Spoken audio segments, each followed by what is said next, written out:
और आज एक कॉन्ग्रेचुलेशन का डे भी बनता है, सेलिब्रेशन का डे भी बनता है। पंच साहब पार्टी बाद में ले थैंक यू लूंगा, सर। 62 थैंक की यू सर। उम्र थैंक को। यू। बहुत बहुत बधाइयाँ। धन्यवाद सर, बहुत बहुत धन्यवाद। पंत साहब की स्टोरी सुनी जाए सर, कब ज्वाइन किया और क्या क्या प्रोसेस रहा 62 आप तक? पंच साहब थोड़े स्टोरी आपका शेयर कीजिए आज आप।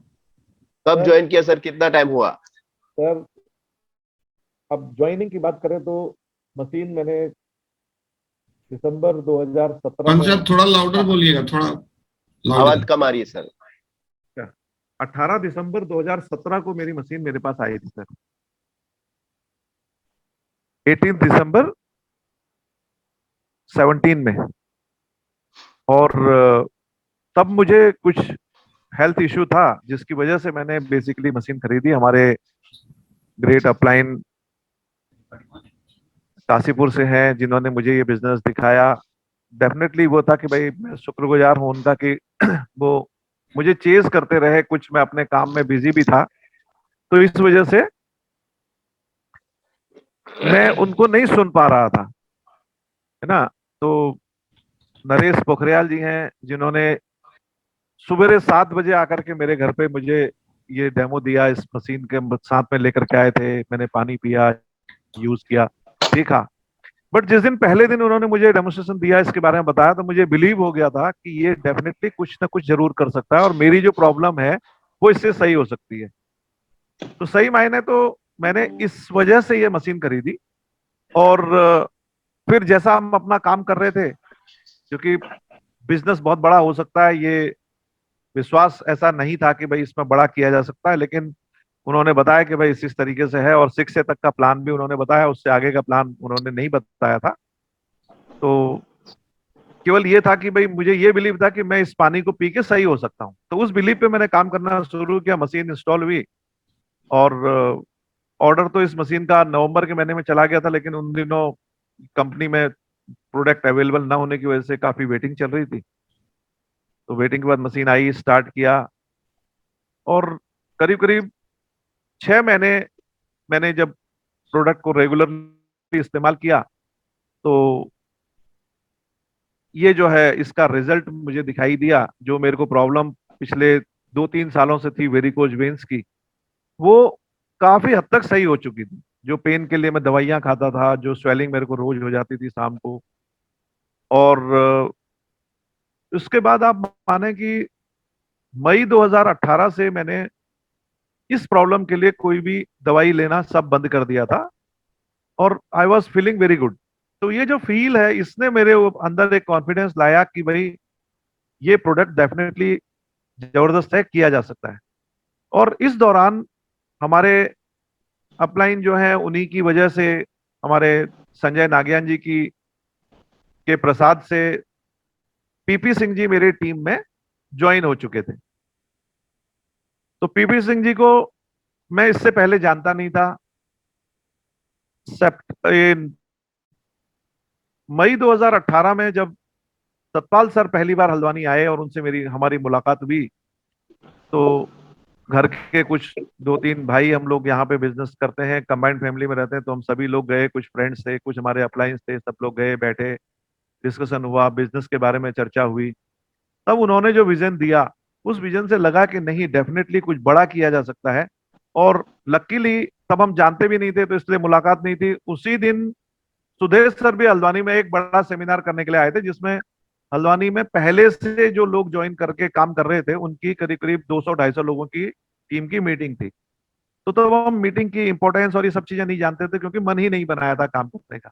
और अगर सही मायने में देखा जाए तो उसी दिन से मन बना कि अब बड़ा काम किया जा सकता है, और हम बड़े काम करने के लिए मेंटली प्रिपेयर हुए, काम करना शुरू किया। उसके अगले महीने से फिर उसी दिन जो है मैंने पीपी सिंह जी का नंबर अपने अपलाइन जो है उनसे लिया, पीपी सिंह जी से बात की। तो उन लोगों का प्रोग्राम बना कि भाई हम पीपी सिंह जी के पास जाकर के उनकी मशीन जो आई है उसको इंस्टॉल भी करेंगे और फिर आगे की चर्चा को शुरू करेंगे। तो वहां से टीम बिल्डिंग का प्रोसेस शुरू हुआ, और पीपी सिंह जी के साथ साथ मेरे पास और कोई दूसरी टीम अभी शुरू भी नहीं हुई। तो मई में 8 मई लाइन पे ही निर्भर होते थे। जून के महीने से, जून 18 से जो है आगरा जाना स्टार्ट किया। आगरा में हमें अच्छी तरीके से याद है कि पहली बार जो मीटिंग हमारी हुई, हमने एक रूम पे 6-7 लोगों के साथ मीटिंग की। कुछ जो प्रिंटिंग मटेरियल हम अपने साथ ले जा सकते थे, जो हमें प्रेजेंटेशन दिखाने के लिए हमने सोचा कि अप्रोप्रिएट है, वो लिए। कुछ प्रिंट आउट कराए, कलर प्रिंट आउट निकाले, उनको लैमिनेट किया, गए। और उसके बाद में इस प्रोसेस को हमने कंटिन्यू रखा। और जब हम वहां मिले, सब लोग एनर्जेटिक थे, यंग थे, तो सब लोगों के एनर्जी से ये लगा कि नहीं, बहुत बड़ा कुछ आगरा में डेफिनेटली किया जा सकता है। फिर तब से मुझे कोई ऐसा महीना याद नहीं है कि हमने रेगुलरली आगरा में मीटिंग न की हो। हर कंडीशन में हमने हर महीने आगरा में रेगुलरली मीटिंग की। इधर भी धीरे धीरे अपनी दूसरी टीम्स भी डेवलप हुई। फिर हमारा दूसरा 1A स्टार्ट हुआ, 2A आया। फिर 2A के बाद धीरे धीरे ये जर्नी स्टार्ट होती रही।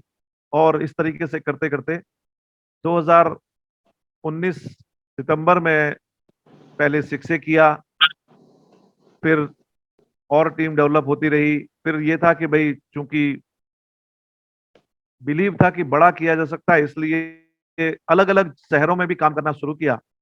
और चूंकि पीपी सिंह जी से हमारा ये कमिटमेंट था कि भाई, आगरा में मैं अपनी कोई दूसरी टीम आपके बिना शुरू नहीं करूंगा। जो कोई भी लोग होंगे तो वो आप ही की टीम में आएंगे। अगर कोई दूसरी टीम का कोई कैंडिडेट जो है हमारे टीम को आगरा में शुरू करता है तो वो एक अलग विषय है। लेकिन कोशिश ये करेंगे कि आगरा में मैं डायरेक्टली अपना कोई स्टार्ट नहीं करूंगा। तो वो हमने अभी तक भी कंटिन्यू रखा है। रेगुलरली हम लोग मिलते हैं, हर काम हर चीज जो है धीरे धीरे चलता रहा। और ये प्रोसेस फिर ये हुआ कि भाई, जैसे और लोग टीम में आते हैं, कुछ लोग काम करते हैं, कुछ नहीं करते हैं, कुछ लोगों की अपनी अपनी कुछ कंडीशंस होती हैं। और जो हमें प्रॉपर एजुकेशन न होना भी एक बहुत बड़ी बात है कि भाई, हमें कैसे बड़े लेवल को अचीव करना है। तो आज अगर हम बात करें तो हमारी जो टीम्स है ना, वो स्कैटर्ड है।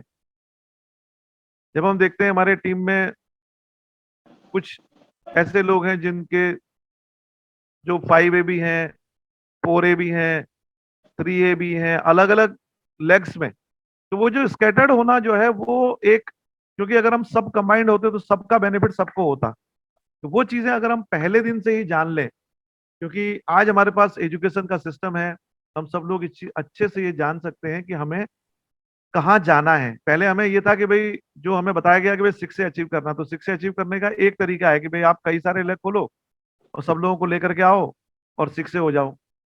लेकिन 6 के बाद ही बड़ी जो, कल या 2-3 दिन पहले अभी पीपी सिंह जी कह रहे थे कि भाई, जैसे हम जब बिजनेस दिखाते हैं या बात करते हैं तो लास्ट में कहते हैं क्लोजिंग में, ये मशीन पानी नहीं देती, ये पैसा भी देती है।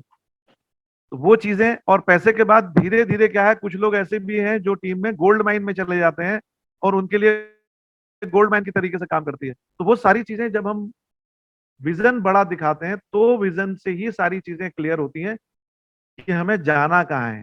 तो जिस दिन हमें अपना डेस्टिनेशन पता हो जाता है तो हम डेस्टिनेशन पे जाने की तैयारियां करते हैं।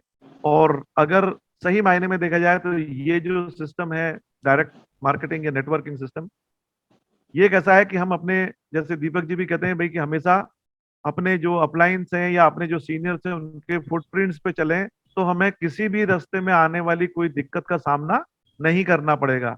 और यदि हमने अपने तरीके से करने की कोशिश की तो फिर कई सारे दिक्कतों का सामना करना पड़ सकता है। हो सकता है कि हम कोई नया रास्ता डेवलप करके भी सक्सेसफुल हो जाएं, लेकिन वो सक्सेस परमानेंट नहीं होगी। अगर हमें परमानेंट सक्सेस की रिक्वायरमेंट है तो उसी रास्ते पे चलना पड़ेगा जिस रास्ते पे चल के सीनियर्स ने अचीवमेंट्स किए हैं। तो सर, ये मेरी जर्नी थी। आज कल जो है हमने 6 से 2 किया है और अब पूरा कॉन्फिडेंस है कि हम केवल और केवल उसी बताए हुए रास्ते पे चलेंगे जिससे सब लोगों का डेवलपमेंट हो, सब लोगों को अच्छे से अच्छे लेवल अचीव हो। टीम में 6 से 2-2 अचीव करने का जो प्लानिंग है वो अप्रैल तक 6 से 2-2 करना है। उसका ऑलरेडी रेड रोड मैप बना हुआ है ना, और उस रोड मैप पे हमें चलना है। और टेंटेटिव जो नेक्स्ट प्लानिंग है वो यही है कि अगले साल दिवाली से पहले पहले 6 से 2-3 भी अचीव कर लेना है। आप सब लोगों का आशीर्वाद और प्यार स्नेह बना रहेगा तो डेफिनेटली इसको अचीव करेंगे। Thank you. Thank you, sir. Thank you very much.